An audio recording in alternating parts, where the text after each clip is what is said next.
Welcome to the Mousecast podcast. Is yet another Tuesday night.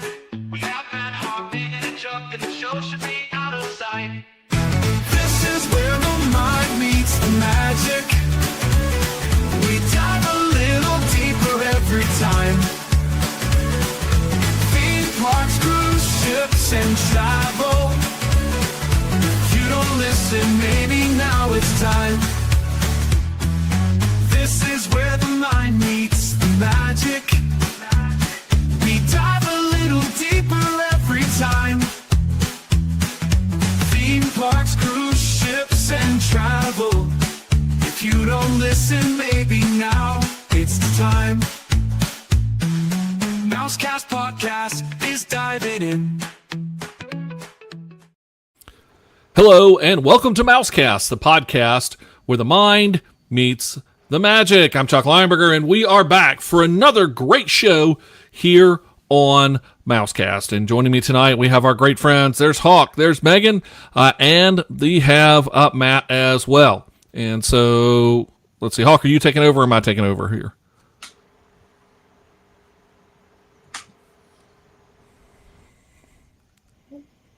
We'll get here. Hawk, we're both running this thing, and I think we just lost Hawk. So, we are working on the media assets. We'll turn that off. Hold on a minute, folks, and we are getting going here with Mousecast, and that's not that. That's not what I want here. I'm running the show for the first time tonight, guys, and so we're going to make sure that we have everything going over here. Nope, not that. Trying to remember how to get to talk. Hey, Megan and Matt, how are you doing? Because we can talk while we're doing this. How are you guys doing?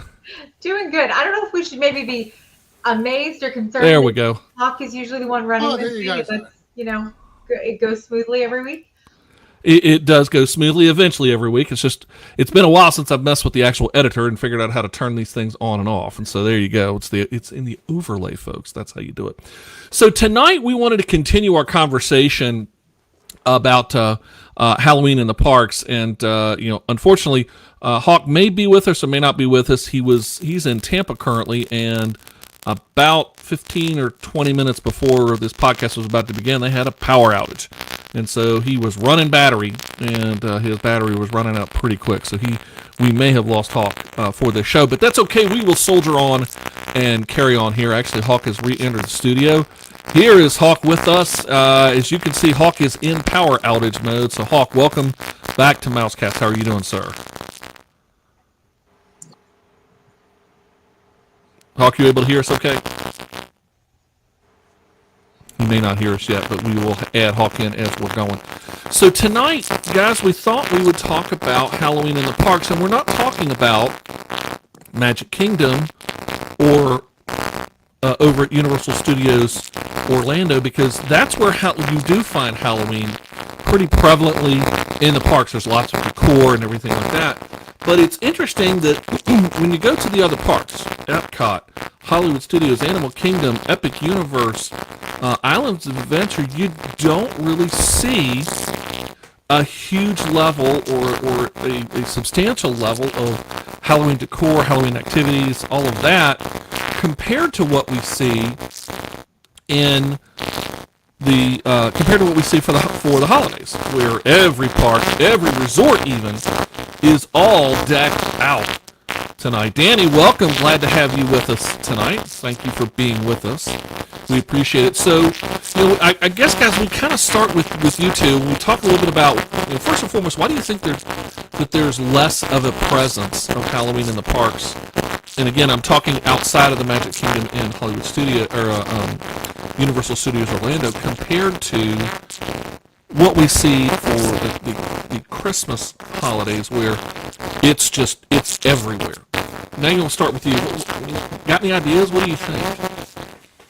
I think Disney tries to put their money where kind of the most magic is, which is why we see the influx in Magic Kingdom, especially, although I think they're missing the boat with the other three parks, especially at Halloween. I know that as we move further into the winter, we'll talk about Christmas a little bit, and that looks a little bit different in some of the other parks. But really, I feel like they're missing the boat. For me, it hits hardest at Epcot, just because you do have the other 11 countries represented, and where they have Festival of the Holidays at Christmas, you could even do something similar at Halloween time and see how other countries celebrate Halloween and what they call it, because there's all sorts of different celebrations that happen around the world.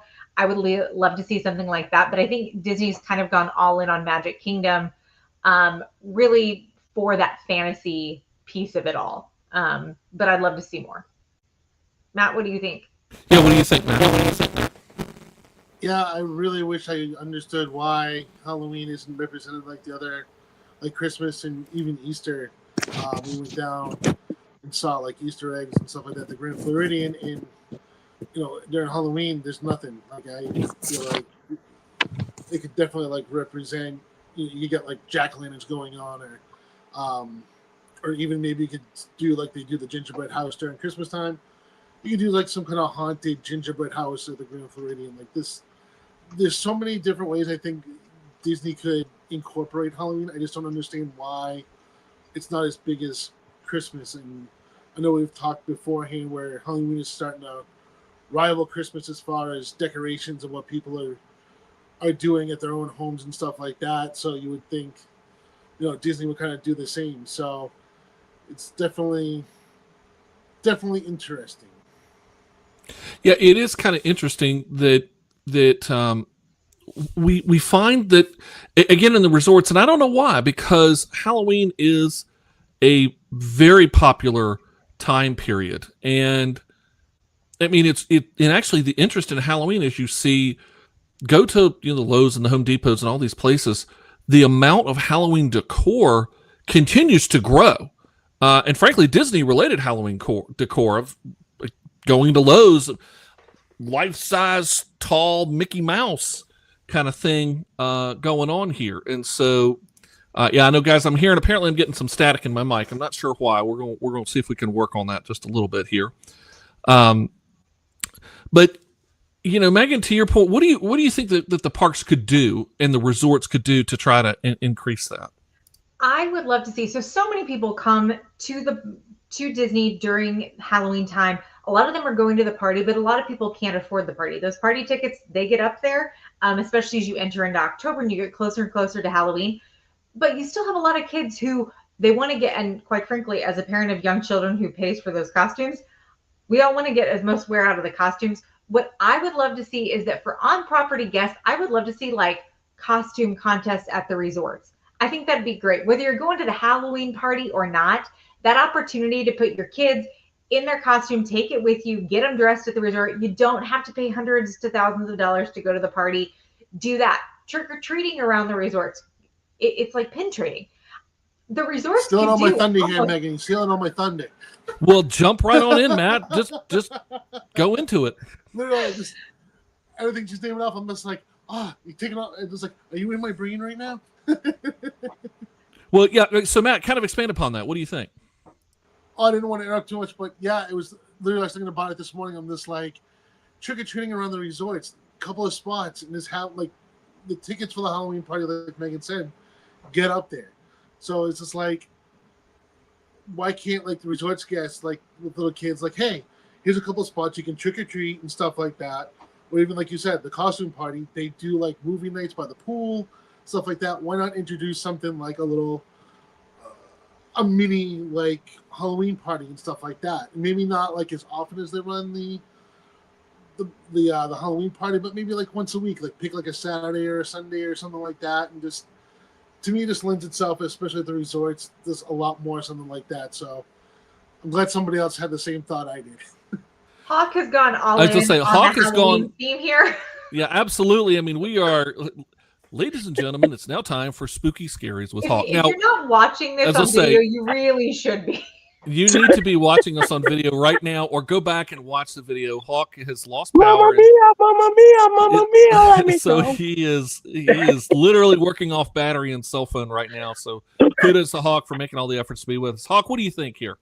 So I don't know what I think other than I'm sitting in the dark on the 6th floor of a hotel in Tampa Bay right now.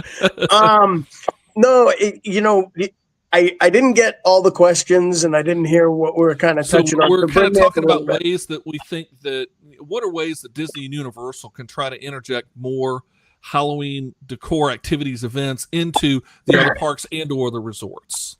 So I think part of it is deliberate that they don't. I think that's so one of the things from a marketing standpoint, why would they want to put stuff in the parks for free when they can charge premium money to make people go to Magic Kingdom to experience their Halloween feeling? I do think the parks should find a way to incorporate a little more holidays, and not just even Halloween, just across the board as holidays change and do stuff.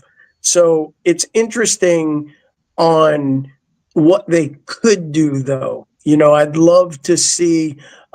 He's scary looking normally, but this is really spooky. Hey, thanks, Danny. Love you too, buddy. So I think they could do things like grab a flashlight and turn the lights down a little bit more and make the parks a little creepier. You know, it's working for me now, according to Danny Tobias. So that's something they could do. Animal Kingdom, I think, has the opportunity to be very fun.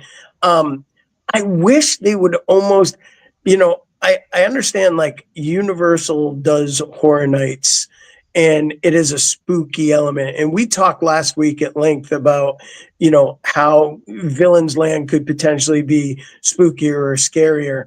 But, you know, it's almost like there's other things that they could do even more family friendly or a little bit, you know, earlier or daytime type events where people with the real littles that want to get a taste of Halloween, it would be cool. Like at Animal Kingdom, I think that would be a great place to do a little, you know, trick or treat trail or some kind of, even if it's just the meet and greets come out in kind of Halloween hats or vests, not full costumes, not the rare characters like what you see at Magic Kingdom, but just Donald and Mickey and the normal characters that are there, you know, have a little bit of a festive twist to their costuming. I think that would be a cool thing that they could do at some of the other parks. Yeah, I kind of like that. And kind of on top of that, I think this gives the parks, and I say the parks in general, we're talking Disney, Universal, the opportunity to showcase some Halloween-oriented characters, Halloween-oriented experiences that, whether they're part of their paid events or not, doesn't really matter.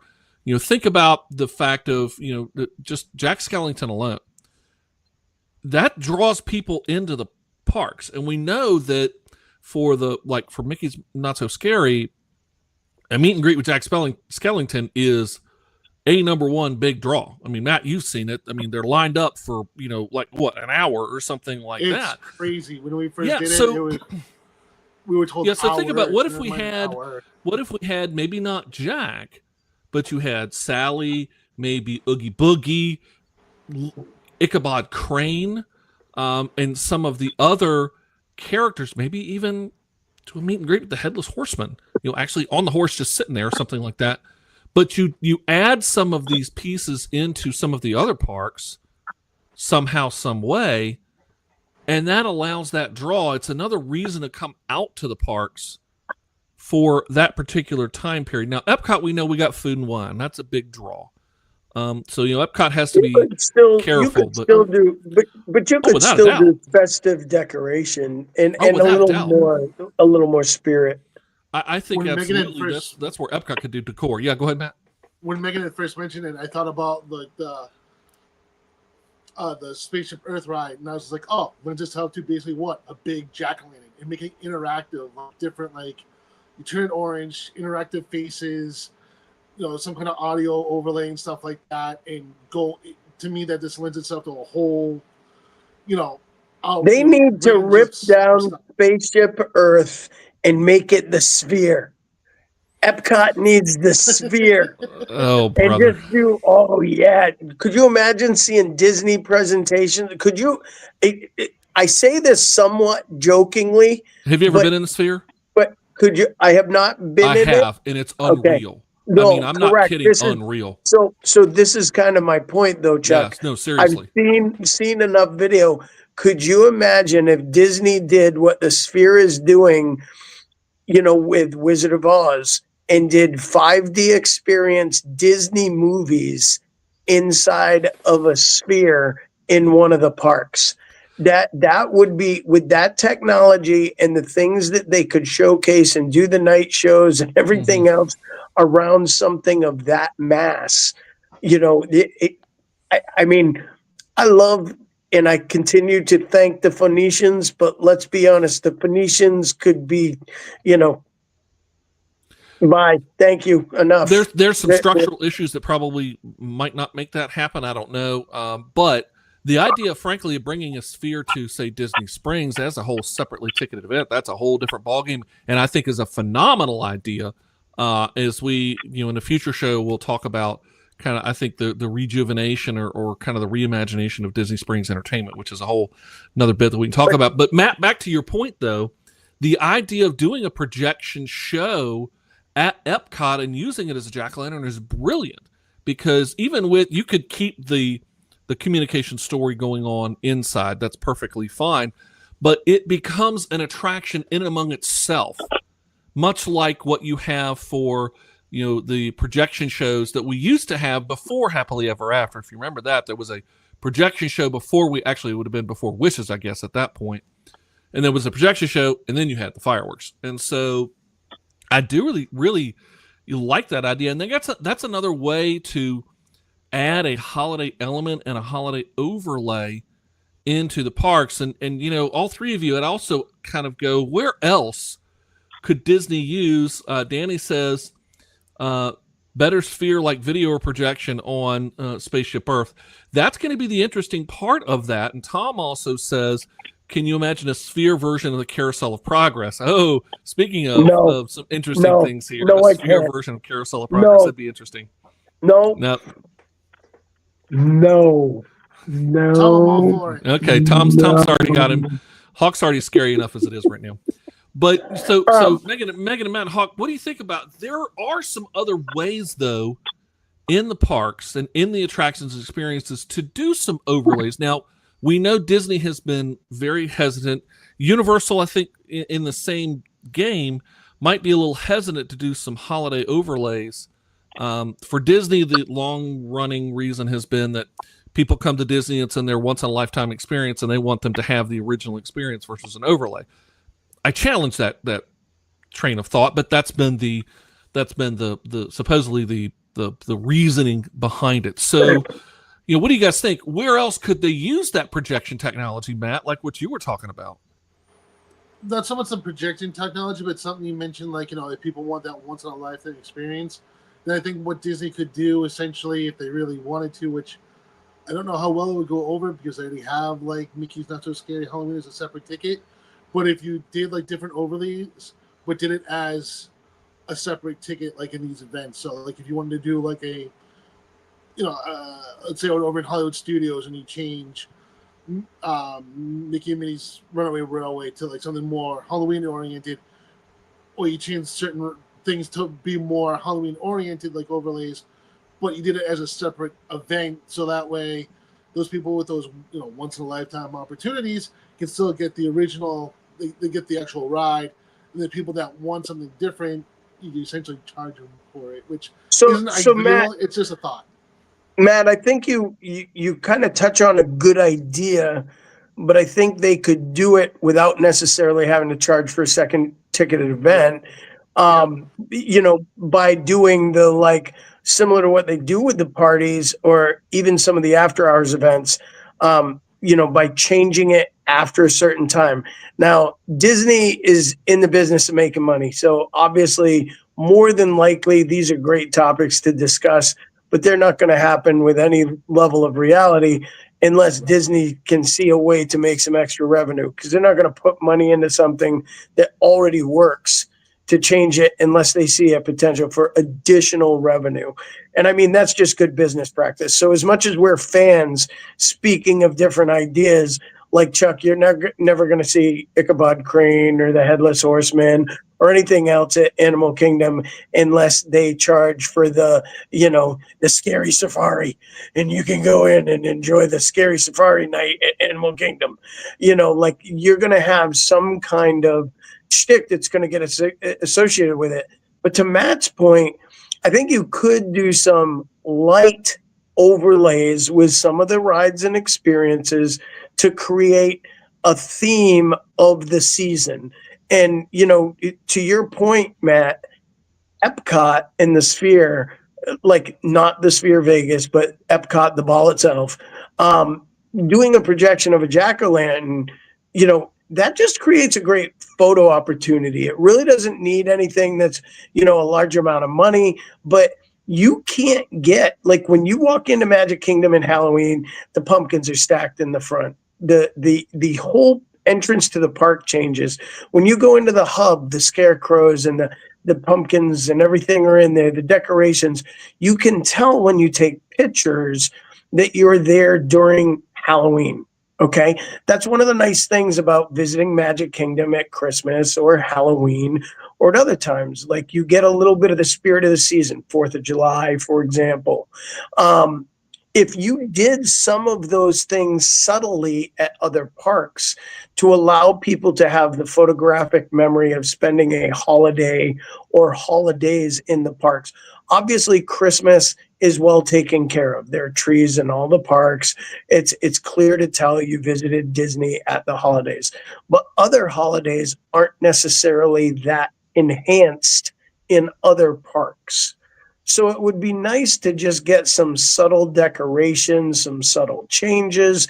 You know, that could be a lighting or a different projection show on the Tree of Life that's slightly different for Halloween, maybe a little creepier, maybe do similar, you know, the Disney villains where you're, you know, doing Nemo and Lion King and some of the others with some of the villains and bad guys in it and projecting up on the tree to stay with the motif of the park. I think those things are possible and more likely than extreme character meet and greets or anything, but just subtle things. Put a witch's hat on Mickey and Minnie, you know, like just do subtle things where you can get some photo opportunities in other parks that let you know the time of year you visited the parks. You know, and Megan, I think that, you know, Hawk brings up an interesting point here. And I think this is where, though, we could, especially I'm thinking Animal Kingdom, and or maybe Epcot, Halloween that we see in the Magic Kingdom, quite frankly, is the American Halloween. But Halloween and that concept of Halloween is celebrated in many corners of the world. And this is where at Animal Kingdom, Halloween probably takes on a little bit of a different tone in different countries. And especially I'm thinking, you know, Epcot, Mexico Pavilion, Dia de los Muertos, that you've got, you know, a whole different way to do a Halloween or Halloween oriented. Again, you know, the Day of the Dead, you know, is a little bit different than Halloween, but it is still kind of the same concept. So, you know, what do you think on not only adding overlay, but also even, you know, changing it up to a different version of a Halloween or fall like experience? I think the representation of the countries that are represented, especially in Epcot, but to your point, also in Animal Kingdom, to see that inside and to kind of give people a feel of what this time of year looks like, feels like, because even, you know, to Hawk's point, yes, we want the decor, but the decor in different countries looks different than it does here. And so giving people really that, again, we talk a lot about immersion, and the parks, Universal and Disney, are really leaning into that immersive feeling. Well, if you want to immerse us in the Halloween theme, give us the countries that we're in. Give us Asia, give us Africa over in Animal Kingdom. What does that look like? Does it look like anything? What, you know, I honestly, I have no idea. I've never been to Asia or Africa, and I've certainly never been during those times of year. I have no idea what that looks like. So, you know, I'd love to see that as a guest. And, you know, I was also thinking, as Matt was talking about, like extra ticketed events, that kind of thing, Animal Kingdom, because of all the twists and turns, and this has absolutely nothing to do with the theming and all of that, but, you know, again, we've talked about how Universal does such a great job pulling in the teens and the adults, and Disney is a little bit lacking in like the scare factor. I'm not saying anything would jump out, but Animal Kingdom, with the trees, with the twists and turns, it gets dark early. Like Hawk said, turn down the lights, sell tickets, teenagers and adults, 16 plus, 14 plus, whatever that looks like. and do like flashlight tag through Animal Kingdom, or they've got to go search for something. Nothing scary, nobody jumping out and trying to scare anybody, but just it kind of gives that like eerie Animal Kingdom after dark, whether it's it could be any number of things, but having An ultimate scavenger hunt. Exactly. Yes, exactly. Just something, and again, it can be a ticketed thing. So Disney's going to make money on it. But instead of taking your teenagers to Magic Kingdom for Not So Scary, you're taking them over to Animal Kingdom for this dark, darker, eerier event. Yeah, you've got haunted trails or something like, because you've got, the Maharaja Jungle Trek and all the other trails that are all through there that, of course, get, pretty well shut down. And utilizing Pandora at night instead of closing it down, Animal Kingdom closes down. And you've got absolutely atmosphere of Pandora. Hello, that is out of this world. Yeah, and it's really cool. And here's the thing that you could do as a modified ticketed event where Pandora still stays open because you've got the attractions, everything, and that's still part of your day ticket. But because the way the trails are, those could be, because they are limited access, meaning it's usually one way in, one way out kind of thing. You could do almost think of it like a tour. Like, we're going to do, you $15 for the behind the scenes tour at Epcot or something like that. That you did a smaller one-time experience ticketed thing. Oh, so we're going to do the Villains Trail, and there's special villains that are there that are meet and greets and things like that. And the other one is the Haunted Trail that maybe is a little bit spookier and something, again, not necessarily jump out scare, but there may be some other experiences that go with the idea of this haunted trail, because I think there's, two pretty good trails in Animal Kingdom that you could do. And then you've got on top of that, even, hey, bring back a Halloween version of Mickey's Jungle Parade, Jingle Jingle Parade. So I think the trails would be tricky, Chuck, just for the fact that, like, you do have to worry about animal welfare, the animal rest, the animals being also respected. So, that's part of some of the issues with some of the areas at Animal Kingdom, obviously, with so many animals that are kept there in the facility. So I understand some of it. But I do think there's the opportunity to expand a little bit, and you don't have to get into the full, and that's what I think kind of Disney realized a little bit, right? That when they tried to go into the Jollywood Nights and create a secondary market, it worked, but they had to fine tune it, and they had to work a little harder to do it again.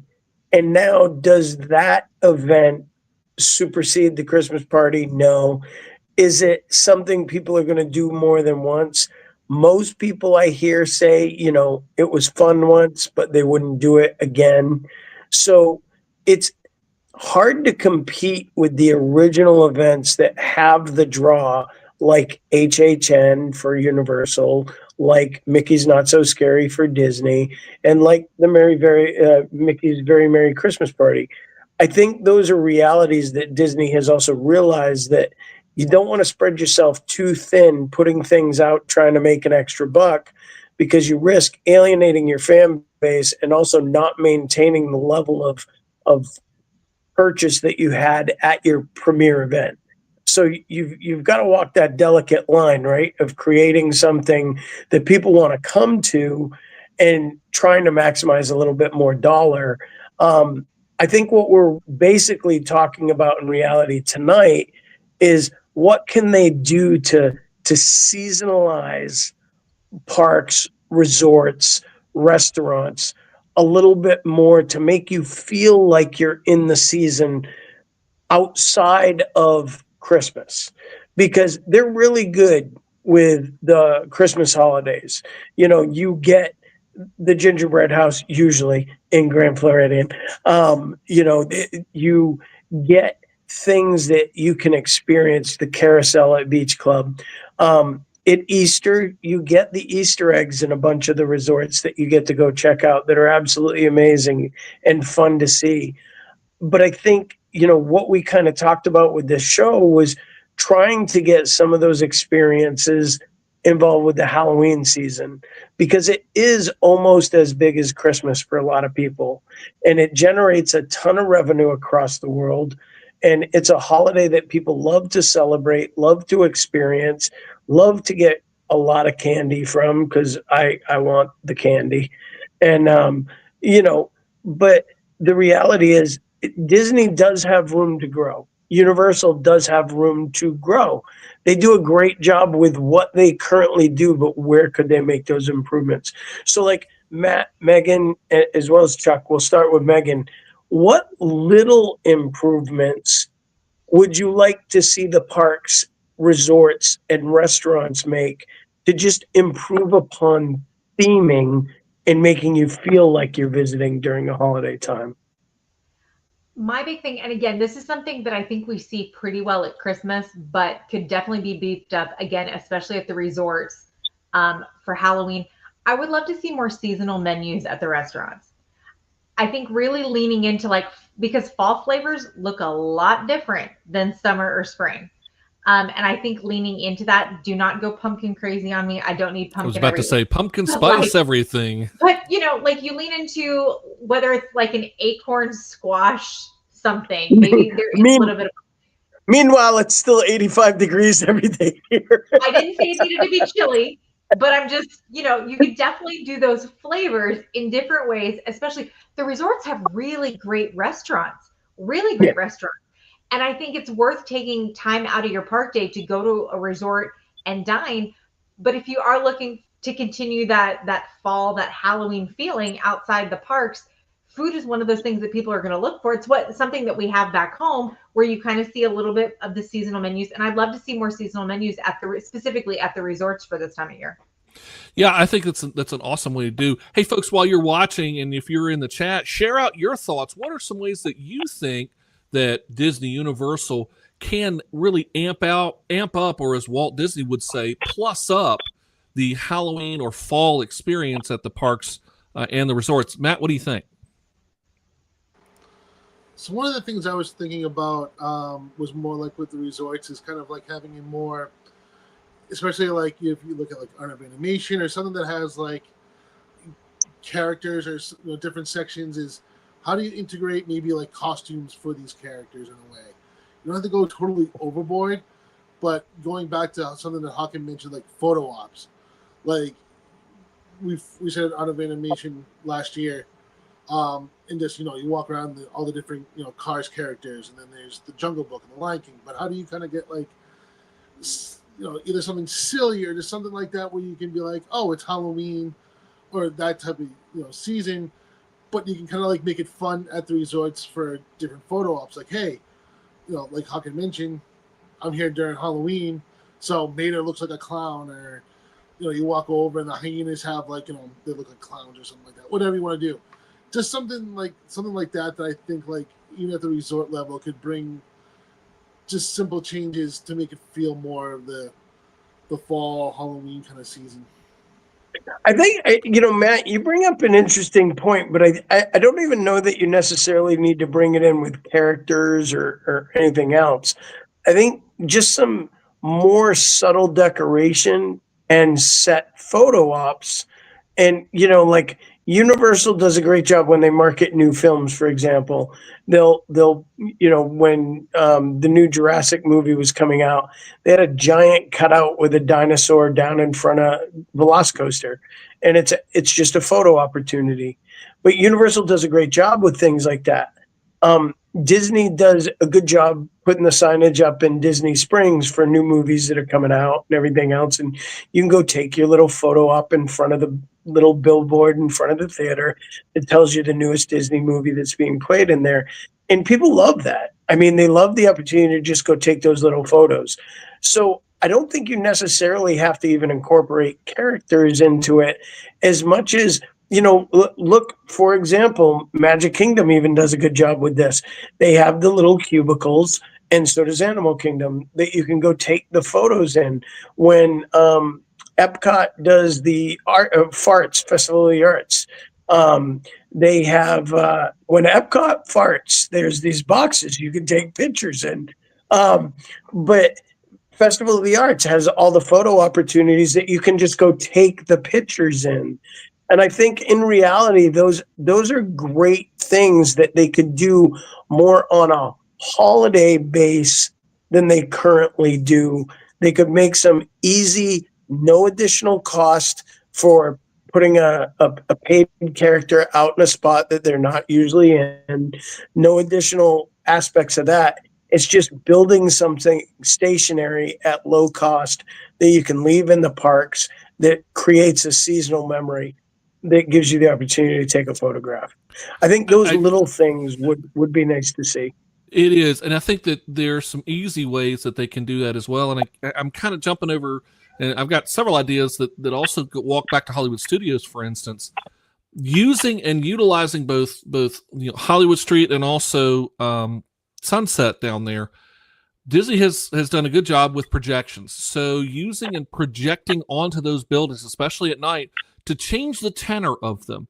Maybe Hollywood and Vine don't look so clean and tidy and really spruced up and lively.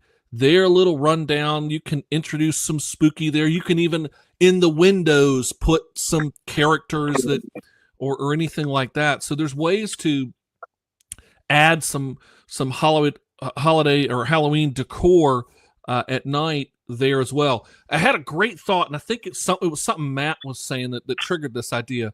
Over at the Sci-Fi Dine-In, change the movie and put on all the Halloween shorts that are out there, old and new. Just play Halloween shorts at the Sci-Fi Dine-In. There's lots of them now. There's enough that you could do probably a 2-hour loop without repeating for guests to come in, and it becomes an added Halloween dining experience in the Sci-Fi Dine-In. And again, maybe change the menu out a little bit, make it a little bit more Halloween oriented. And then finally, over at all the resorts, and typically we see this at the deluxe resorts, of adding in that signature piece. So Hawk, you were talking about it.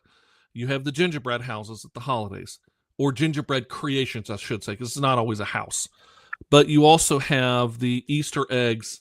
Tom says, normally I am opposed to changes at the Sci-Fi Dine-In, but I will allow it. I'm glad that meets your approval, Tom. But you have, like I said, all the gingerbread. You have the Easter eggs. You have different pieces that are done for the different holidays. What is the signature culinary piece structurally that you see for Halloween? Ever watch the Food Network? How many shows are there for pumpkin carving? Have designer and exclusive and all of these wild carved pumpkins. Now, pumpkins are perishable, so you may have to replenish them a little more frequently. Or, I don't know, there may be folks out there that are watching that know a great way to preserve a pumpkin. You spray it in something or whatever to preserve it, but do a carved pumpkin or a carved pumpkin display with multiple pieces. Hawk, go ahead. I was just going to say that's something you could do like on a weekend and make it a specific event that people could attend. I think I love Megan's idea with food. I think food's super important to incorporate holiday trends and have the seasonal dine options, which I think are super important. And I mean, they do that anyway a little bit, with Hollywood and Vine has the, Mickey and Minnie and the Halloween, meal. They do those things in some of the places.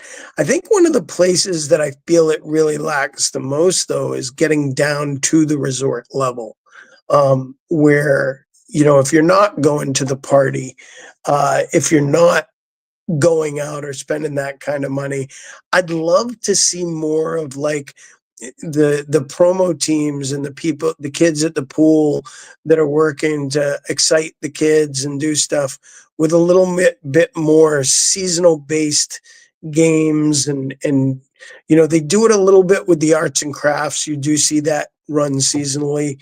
I'll agree they do a great job with that, but seeing some of those pool parties and the music and getting it more geared to the season, I think would be a huge asset at the resort level. I think that would be a great thing. And then the shopping areas. I mean, City Walk, Disney Springs, when you're going to those places, seeing a little more incorporation of the the Halloween season or some of the other holidays. They do a great job with Christmas. Everybody decks out for Christmas, and you see it everywhere. But the other holidays, you just don't see it as much. And it would be nice to feel as though you could get those experiences in all aspects of the parks, the resorts, Yeah, Disney Springs, I think, especially is an area where, frankly, you can take a several pages out of the Magic Kingdom book. That's where you can have the pumpkins and the leaves and everything like that, and do that holiday decor just like you see at Main Street USA. And while it might be there a little bit, you could really amp that up. You could plus that up to a considerable level. Again, the same thing over in the resorts. Even if you don't do live carved pumpkins or real carved, have more pumpkin displays. There's a lot of great, frankly, fake pumpkins that people carve them, and they're incredible looking. And then they can light them at night, and have an area maybe in the resort where it's a little bit dimmer, or do it out in the night areas, such as, like, for instance, the boardwalk. You have it out on the grass area there, just in front of the boardwalk, or over on the beach yacht club. Maybe it's out on the beach or something, like that. Plus, using, Disney's got a lot of Halloween oriented IP. I'm back to similar to what I was talking about for Sci-Fi Dine-In, but they do the movie nights. Well, how about for the entire month of October, you're playing Halloween movies, and it's okay if you're repeating them every couple of weeks or whatever, because the guest turnover is going to be fine. So, this is just one more way to try to come in with an idea. And one more piece that I liked, and I wanted to see what you guys all thought. Megan was talking about food, and I think there's an area that they could really work on, and that is just related to apples.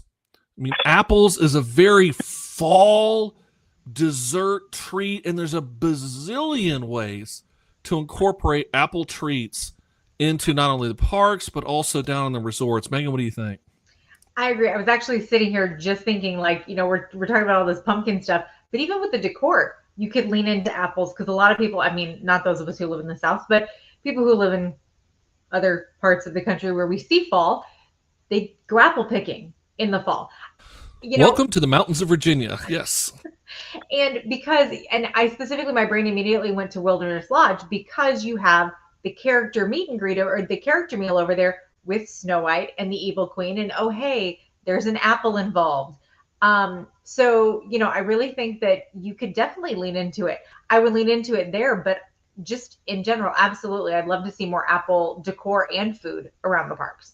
Matt, what do you think? Where else do you think that they could add some more? Again, be it food, be it other kind of decor. Again, we're thinking outside of the two party, HHN and Mickey's Not So Scary parks. Yeah, it's a lot of the things that I came up with have already been kind of mentioned tonight, but something that kind of got me going was you mentioned Disney Springs. I think they used to do something with drones at one point with Disney Springs. I feel like you could do something as far as a different kind of show with the drones and stuff like that. I don't know if we could do like different fall themes, like pumpkins, apples, stuff like that, or introducing some kind of villain kind of show or something like that. I don't know. We've always talked about like moving forward and drones being part of over in not Hollywood, Universal, and kind of having that come back over to Disney and see if they can do something with that, and incorporating some kind of it even be like, I know we're talking mostly Halloween, but even the holidays in general, incorporating some kind of drone show, I think could be something that Disney could work on. Yeah, and Danny has some interesting ideas. First, he said, how about change the Monorail Resort Water Parade, referring to the electrical water pageant, to holiday theming? And if you've ever seen the electrical water pageant and seen it during the daytime, it's a series of little mini barges or that are towed. So it appears to be, I'll put it this way, super easy to detach some of them and put them, maybe add a tag to the end. What do you, Hawk? Have you got something different on that? Well, here's my thing. The way as currently constituted, it wouldn't be an easy thing, because those things are aged, dated, and were set up for that specific, show. They're all kind of preset in the way they're done. With new technology, they should update those floats and start with a whole new, floating water pageant. Now, if they utilize new technology in a whole new water pageant, I think Danny's point is a great one. I think it's a great idea. I think you could do musical soundtracks, include the theming of the holidays, and be able to do some great stuff. I mean, apples to apples, no pun intended. But I think it's a great idea. I do want to also address Tom, who, made the comment about the sci-fi approval. I did just get an email from Bob Iger, and he said since Tom does approve things, they're going to look into it. So, Tom, very excited that you approved that, and Bob's down. So he's all in on it. I sent him a little virtual high five, and I think we're good to go. Yeah, Danny says those floats haven't changed since the 70s. They have actually updated a little bit over the time. They have added a few things like some of the Little Mermaid pieces and things like that. But it has been quite a while. But there's a lot of things that haven't changed since the 70s at Disney. To be fair, I mean, except the price. We know that the price has definitely changed since the 70s. But another interesting one that Danny put in here was putting holiday skins on the monorails, and I totally agree with that. I think that's another easy way to add some holiday decor to the parks. And again, you've got those monorails running all the time. Caleb, by the way, has joined us now. Welcome, Caleb. Is that like monorail evergreen and monorail cranberry? And monorail pumpkin pie. Monorail pumpkin pie, monorail pumpkin spice. See, we can do pumpkin spice to anything. So it's monorail pumpkin spice, monorail maple. There we go. Monorail apple. Monorail apple would be a good one. Yeah, monorail Macintosh, we could call it. Yeah, Fuji. Then if we're just going to do the type of, I mean, we could get monorail Granny Smith in there to cover the lime. That's right. We could update these things. It would be very you tart love those like Granny Smith, Megan. I can see your face. The tartar, the better. There you go. We have some pretty good Granny Smith apples up here in Virginia. Come on up for them anytime. So as we talk about stuff like this, I'm curious to, the little. I got to interrupt you, Hawk. Tom says monorail Macintosh. It really has a lot of appeal. That's true. But the core points in this group are absolutely amazing. But thank you, Matt. Realistically, I think we all agree that, Disney is not going to want to do anything additionally for the seasons that is going to jeopardize them having to spend too much money to make any additional changes. They want to make sure their revenue stays up and everything else. So if you could make one suggestion to Disney, one thing that you'd like to see improved upon for the Halloween season, what would be your one thing that you would ask Disney to make a change for? Matt, all right, Hawk will let you start it off. Go ahead. No, because I think I'm going to steal somebody else's. So I'm going to let so Matt, because I have Matt gets on me for taking his thunder, and tonight Megan already took his thunder. So Matt's getting first dibs on this one. I want Matt to have free creative license without getting trampled. All right. First thing, lower not so scary Halloween ticket prices, but I know that's not going to happen. So if we're talking realistically, I think just more theming in the resorts in general. Like, you just don't have it anywhere. The resorts themselves lend themselves to so much. There's so much creative freedom that they could do with it and I don't think it would be super expensive to do. Here and there, it doesn't have to be, like how we threw up in the resorts or something like that, but just, pumpkins, photo ops, stuff like that. Just have more of a feeling like, hey, subtle changes to the resort. Right, exactly. So that would be the one thing that, Bob Megan, Iger, what would- which, know he is on a regular basis. Okay. Megan, what about you? What would be your one change to? I'm gonna go with the food. I'm gonna go with the seasonal menus at the resorts. I would love to see more seasonal items outside of the parks. So would that be? So let me dig a little deeper on that with you. Would that be more entree based or like snack based, or like a little bit of both? How do you envision that? Maybe a little bit of both, but I'm thinking like the sit-down restaurants and what they actually offer entrees, desserts, I mean, are wide open with fall desserts. I feel like that's an easy change. If they were to do one Right. thing on a menu, I lead into fall desserts. That's what I would do.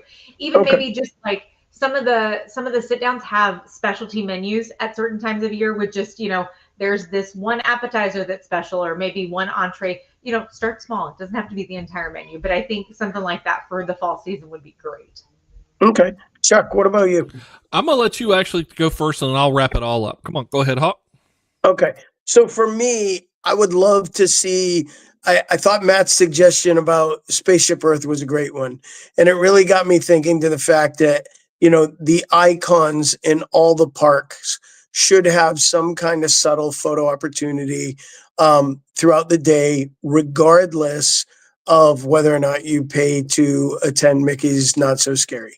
Magic Kingdom already has it covered. We discussed it, but I'd like to see more of a holiday themed icon change regularly in the other remaining parks. I think that would be a big one that really wouldn't cost Disney much to do and would make an incredible memory shift so that your photos are just a little bit different when you're there during certain seasons. Yeah, and actually, and Hawk, I wanted you to go first because I had a feeling you were going to go there, so I didn't want to steal your thunder. But I'm going to actually plus that up a little bit. I definitely want to double down on Matt's idea of the Jack-o'-lantern Spaceship Earth. I think that's an awesome idea and can be done. I think you're right without too much trouble, and I'm also very much in agreement with the other three icons at Tree of Life, and also using the Tower of Terror even as an icon, and again changing the projection. But I want to plus that up and go back to my thought of using projection technology in other places to change the tenor of the park, and you can use that just through the buildings and things like that. And I'm going to tell you, Chuck, I'm going to be honest, because right now that's some premier real estate. It's a beautiful Hollywood Boulevard is gorgeous. But if you're going to teach, transform that to Hollywood Boulevard, the slum version, you better charge me less to get into the parks. I didn't say I'm just slum. saying, I just said a little spookier and a little more rundown. I'm not walking down some, like scary, creepy, faded out buildings. If you're going to bring me to like rough areas, I expect to pay less money. So, just keep that in mind, Disney. Okay, this coming from the guy who's got his flashlight right now. Yeah, I think that happens over at Epic Universe there with what's the new Dark Universe? Dark Universe. Dark Universe, yeah. So Yeah. I don't think they charge you any less for any rundown. Yeah, there you go. And I'm just saying like again, that, this coming so. from a guy who can't even have power in his room right now. So, So yeah, I mean, a friend of mine texted me and said, "You plugged in to try to do your podcast, and the power in the entire hotel went out." So that's exactly it. So Hawk knocked out the power for part of Tampa. Yeah. So it's Hawk's fault. All of Tampa that doesn't have power tonight, it's my fault, and the lawyers have already been notified. Yeah, we're already working on the settlement. Megan, I told you earlier just to tune in to see what they were going to get involved with tonight. I didn't realize you were going to shut down the electricity in half of Tampa, Hawk. You're taking it a little far. You do what you got to do these days, It's this was a little bit of a troublesome evening to try to get on the show. we had a little bit of a rocky start, but we made it through and we got going. Hey, we do this every Tuesday night, so we want you to join us here on Mousecast at 8:30 p.m. on our YouTube channel, on our Facebook channel. Coming up next week, it is the final Tuesday of the night. You know what that means. It is game night, and so we have a great game ready for you to come play. And so we hope you will join us for game night. You have been listening and watching Mousecast, the podcast where the mind meets the magic. And so until next time, we'll see ya. Thank you for listening to Mousecast. We appreciate the time you share with us. And tonight was a very fun show. And joining us is a must. This is where the mind meets the magic. We dive a little deeper every time. Theme parks, cruise ships, and travel. If you don't listen, maybe now it's time.